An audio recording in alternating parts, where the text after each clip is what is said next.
नमस्कार साथियों, smart scholar YouTube channel में आपका स्वागत है।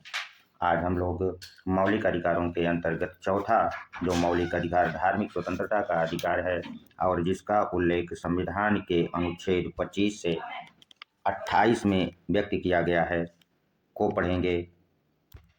इसे पढ़ने से पहले हम थोड़ा सा उद्देशिका को भी जान लेते हैं।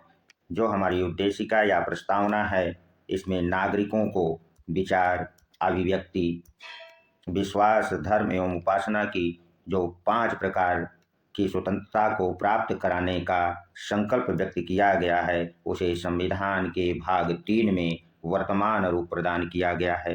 वो कैसे? भाग 3 के अनुच्छेद 19 को आप लोगों ने पढ़ लिया है और उस अनुच्छेद में विचार एवं अभिव्यक्ति की स्वतंत्रता को मौलिक अधिकार के रूप में वर्णित कर दिया गया है। और आज हम लोग जो विश्वास, धर्म और उपासना की स्वतंत्रता को पढ़ेंगे, उसका मूर्त रूप अनुच्छेद 25 से 28 में प्रदान कर दिया गया है। अब हमारे सामने एक प्रश्न अवश्य बनता है, वो ये कि जो धार्मिक स्वतंत्रता का अधिकार अनुच्छेद 25 से 28 में उल्लिखित है, ये किन्हें प्राप्त है? तो अनुच्छेद 25 से 28 में उल्लिखित धार्मिक स्वतंत्रता का अधिकार सभी व्यक्तियों को प्राप्त है। सभी व्यक्तियों से आशय यहाँ, चाहे वह भारतीय हो या किसी अन्य देश का व्यक्ति हो, सभी को 25 से 28 में उल्लिखित धार्मिक स्वतंत्रता का यह मूल अधिकार प्राप्त है। हो सकता है कि यहाँ से आपसे प्रश्न पूछा जाए कि जो धार्मिक स्वतंत्रता का अधिकार है वो किन्हें प्राप्त है, तो इसका उत्तर अब आप दे सकते हैं और किसी प्रकार का कन्फ्यूजन अब नहीं रहेगा। अब चलिए हम अनुच्छेद 25 को सबसे पहले पढ़ेंगे कि अनुच्छेद जो 25 है, इसमें किस बात का उल्लेख है। तो अनुच्छेद 25 अंतःकरण एवं धार्मिक क्रियाकलाप की स्वतंत्रता का उल्लेख इसमें किया गया है। अनुच्छेद 25 के 2 भाग भी हैं, अनुच्छेद 25(1) व अनुच्छेद 25(2). अनुच्छेद 25(1) में इस बात का उल्लेख है कि प्रत्येक व्यक्ति को अंतःकरण की स्वतंत्रता है, धर्म को आबाद रूप से मनाने की स्वतंत्रता है तथा धर्म के अनुसार आचरण करने व प्रचार करने का अधिकार अनुच्छेद 25 के तहत प्रदान किया गया है।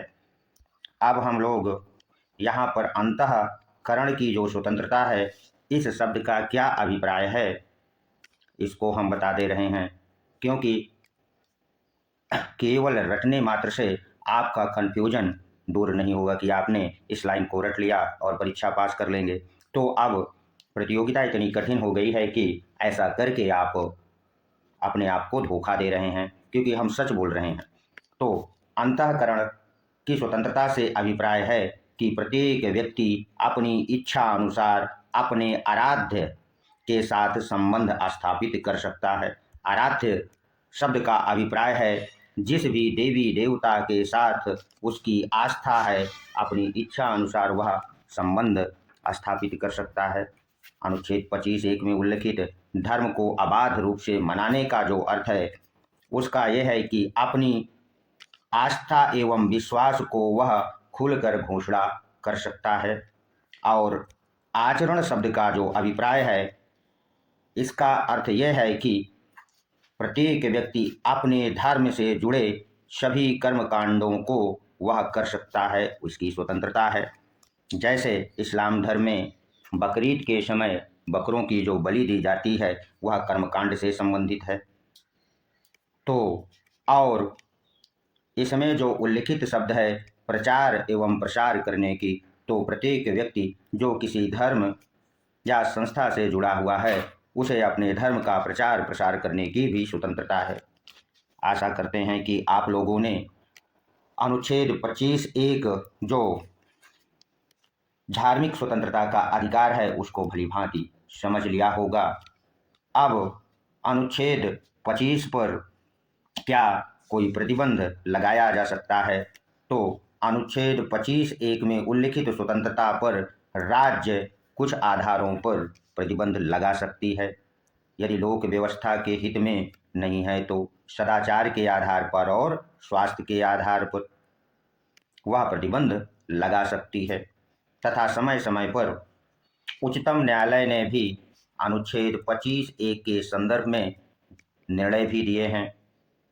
न्यायालय ने बकरीद के अवसर पर जो गोवध को इस्लाम धर्म की अनिवार्य प्रथा को नहीं माना है, अर्थात उच्चतम न्यायालय ने बकरीद के अवसर पर गोवध नहीं किया जा सकता। क्यों नहीं किया जा सकता? इस संदर्भ में सुप्रीम कोर्ट ने कहा कि ये इस्लाम धर्म का अभिन्न अंग नहीं है, जबकि सिखों द्वारा कृपाल धारण एवं ले कर चलने को उच्चतम न्यायालय ने अनिवार्य प्रथा कह दिया है और सिख धर्म का अभिन्न अंग माना है। तो इस पर राज्य किसी प्रकार का प्रतिबंध नहीं लगा सकती। अब चलिए हम लोग अनुच्छेद 25(2) में किस बात का उल्लेख है, तो अनुच्छेद जो 25(2) है वो अनुच्छेद 25(1) के तहत जो हमको धार्मिक स्वतंत्रता मिली हुई है पर प्रतिबंध लगाने का अधिकार राज्य को प्रदान करता है, जिसका उल्लेख हमने पहले ही कर दिया है। अब थोड़ी सी जानकारी और प्राप्त कर ले यहाँ कि राज्य जो निम्न आधारों पर प्रतिबंध लगा सकता है उसको हमने अभी पढ़ा कि स्वास्थ्य के आधार पर, सदाचार के आधार पर और लोकहित की व्यवस्था के आधार पर राज्य को अनुच्छेद 25(2) के तहत ये अधिकार मिला हुआ है। तथा हिंदुओं की धार्मिक आस्था से जुड़े मामले को सभी वर्गों के खोलने पर वह प्रतिबंध कर सकता है। जैसे अभी कुंभ मेले का आयोजन किया जा रहा है और एक मुद्दा बड़े जोरों से जोर पकड़ा हुआ है कि मुस्लिम संप्रदाय के लिए या मुस्लिम व्यक्ति के लिए यहाँ पर प्रवेश और दुकानें की अनुमति ना दी जाए। तो सरकार अनुच्छेद 25(2) का यदि इस्तेमाल करती है तो अनुच्छेद 25(1) का उल्लंघन यहाँ पर नहीं माना जाएगा, क्योंकि धार्मिक आस्था का ये प्रश्न है जो हिंदुओं की धार्मिक आस्था से जुड़ा हुआ है। अब थोड़ी सी जानकारी हिंदू शब्द का जो उल्लेख आस्था से जुड़ा है, तो हिंदू शब्द के अंतर्गत कौन कौन आते हैं, हो सकता है कि आपको जानकारी ना हो, तो चलिए हम बता देते हैं कि हिंदू शब्द से आशय बौद्ध, जैन और सिख धर्म को मानने वाले लोगों से है।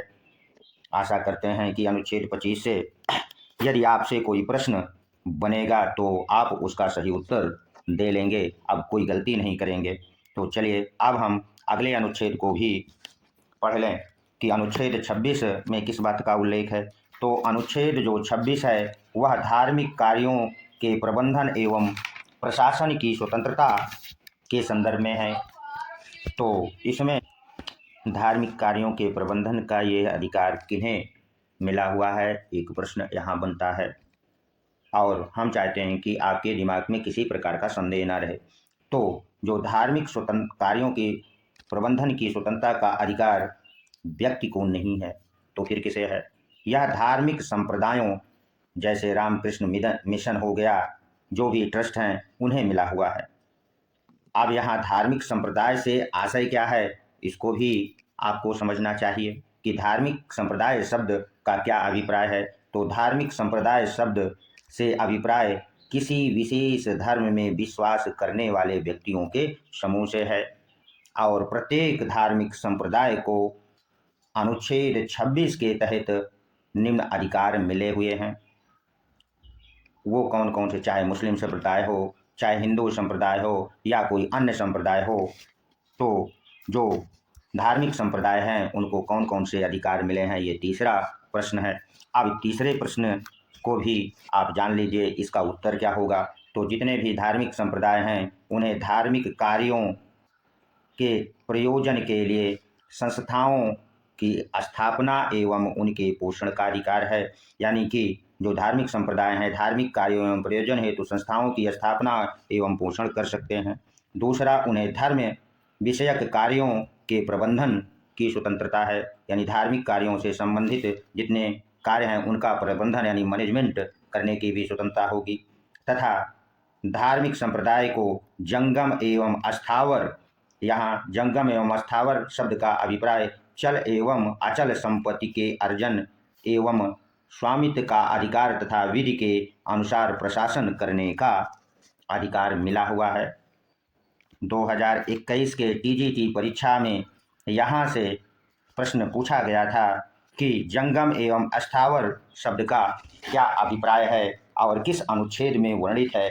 तो अनुच्छेद 26 में और जंगम एवं अस्थावर शब्द का प्रयोग आप लोगों ने समझ लिया है। इसे यदि आप नोट्स बुक बना रहे हैं तो अवश्य नोट कर लीजिए। हो सकता है कि इस बार आपके असिस्टेंट प्रोफेसर या पीजीटी में पूछ ले। थोड़ी सी जानकारी और प्राप्त कर लेते हैं कि यदि कोई संस्था है जो संसद के अधिनियम के द्वारा स्थापित है, जैसे कि अलीगढ़ मुस्लिम विश्वविद्यालय है, तो क्या यहाँ धार्मिक कार्यों को प्रबंधन करने की जो छूट होगी वह विश्वविद्यालय को होगी कि नहीं। तो धार्मिक कार्यों की जो स्वतंत्रता है वह अलीगढ़ मुस्लिम विश्वविद्यालय को नहीं प्राप्त है। क्यों नहीं प्राप्त है इसको आपने समझ लिया है, क्योंकि संसद द्वारा अधिनियम के द्वारा यह स्थापित संस्था है। अब चलिए हम लोग अनुच्छेद 27 को भी भली भांति जान लें कि इसमें क्या लिखा हुआ है। आप लोग नोट्स अवश्य बना लीजिएगा, क्योंकि अभी तो हो सकता है कि आपको समझ में आ रहा हो और बाद में भूल जाए। तो अनुच्छेद 27 में धार्मिक अभिवृद्धि के लिए टैक्स से मुक्ति का उल्लेख है। अब धार्मिक अभिवृद्धि का तात्पर्य है धर्म की उन्नति के लिए टैक्स से मुक्ति किन्हें है। इन दो प्रश्नों का हम लोग उत्तर जानने का प्रयास करेंगे। तो इस अनुच्छेद अर्थात 27 में इस बात का उल्लेख है कि सरकार किसी व्यक्ति से किसी विशेष धर्म या संप्रदाय के उन्नयन के नाम पर कर अर्थात टैक्स नहीं ले सकती कि हम इस धर्म का उन्नयन करने जा रहे हैं और सभी नागरिकों पर टैक्स लगा दें, ऐसा नहीं कर सकती, किंतु शुल्क अवश्य लगा सकती है। और किनसे शुल्क लगा सकती है यह भी, क्या सभी लोगों से शुल्क ले सकती है। अभी जैसे राम मंदिर का निर्माण हो रहा था तो शुल्क या चंदा लिया गया था, तो क्या मुस्लिमों से ले सकती है। तो इसका उत्तर है नहीं ले सकती। तो फिर किससे ले सकती है। राज्य किसी धार्मिक संप्रदाय के लिए यदि कोई कार्य करती है तो उस धार्मिक संप्रदाय से जुड़े व्यक्तियों से ही शुल्क ले सकती है। आशा करते हैं कि अनुच्छेद 27 में उल्लिखित बातों को आपने बड़ी बारीकी से समझ लिया होगा कि सरकार क्यों हमसे टैक्स नहीं ले सकती किसी धर्म या संप्रदाय के उन्नयन के लिए। तो आप समझ गए होंगे। अब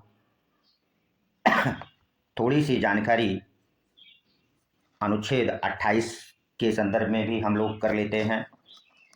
वो क्या, अनुच्छेद 28 में क्या लिखा हुआ है सबसे पहले ये समझेंगे।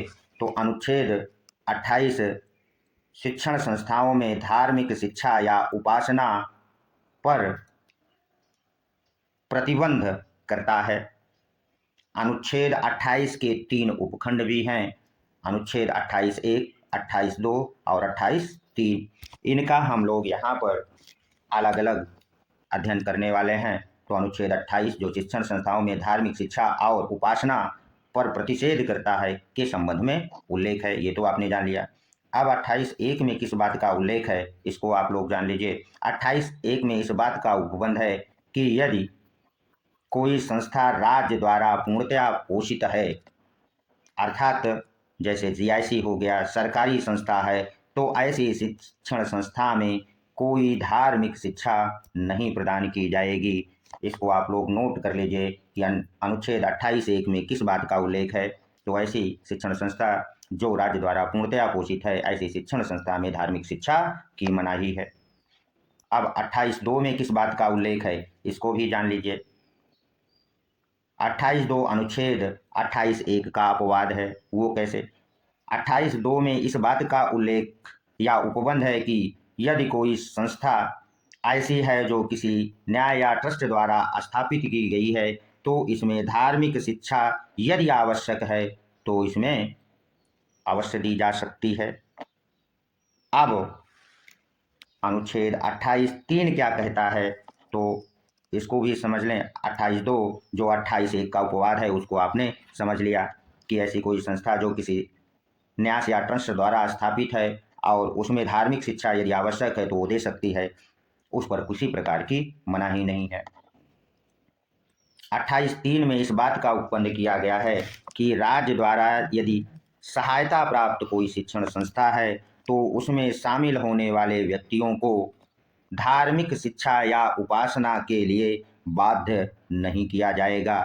यानी अल्पसंख्यक समुदाय की जैसे शिक्षण संस्थाएं खोली जाती हैं और राज्य उनको सहायता प्रदान करता है, तो वहाँ पर यदि कोई धार्मिक शिक्षा अथवा उपासना का प्रबंध किया गया है तो उसमें व्यक्ति को बाध्य नहीं किया जा सकता, जब तक कि वह स्वयं अथवा अवयस्क होने पर उसके संरक्षक की सहमति ना मिल जाए।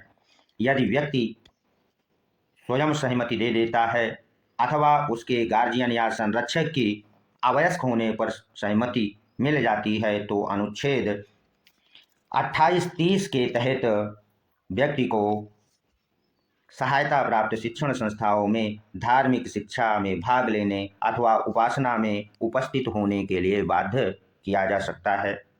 आशा करते हैं कि यह वीडियो आपको अच्छा लगा होगा और यहाँ से बनने वाले जितने भी प्रश्न हैं उसको आप लोगों ने भली भांति समझ लिया होगा।